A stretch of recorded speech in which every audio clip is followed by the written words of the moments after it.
great having you. First, second, you have years of experience. Still, what's going on seems to be unprecedented. How are you following this?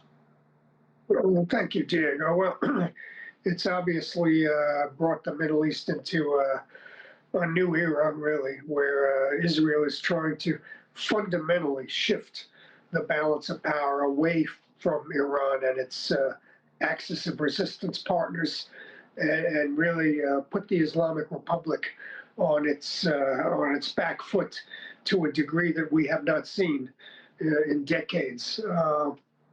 Iran's national security strategy has entirely collapsed. And the best outcome I think Iran can salvage out of this situation is to get a deal with the Trump administration.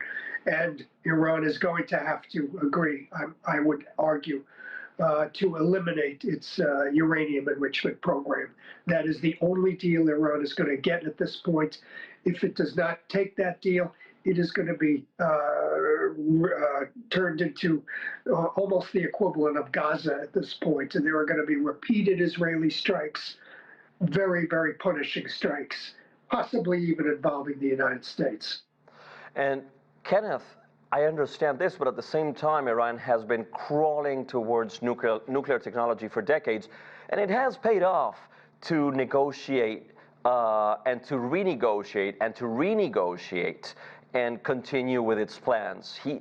I believe it looks like the regime has too many incentives to try and continue that strategy.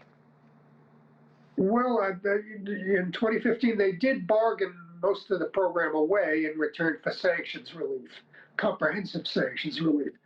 And a deal similar to that is, I think Mr. Trump has said he's interested in it. That's what he wants to do.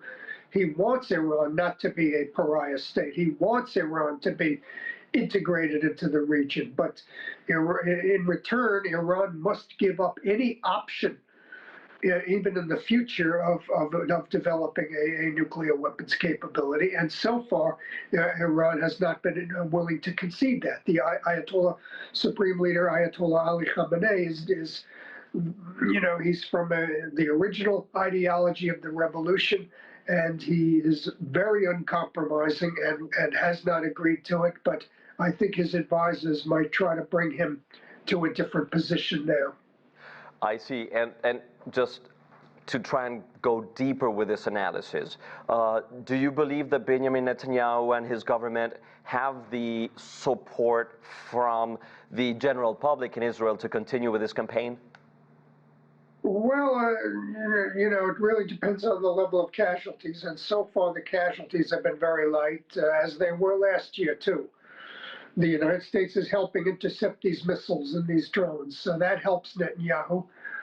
On nuclear issues involving Iran, he definitely has public support. I mean, as I've told other networks, in Israel's mentality, an Iranian nuclear weapon is like agreeing to allow the Holocaust to happen again. I mean, it is just absolutely unacceptable. It cannot be accepted. And Israel has shown, as I've analyzed and others have analyzed, that they will act to prevent a nuclear Iran, even if Mr. Trump and others, U.S. presidents, don't want them to necessarily act. I see. Kenneth Katzman, thank you for your valuable insights. Great having you.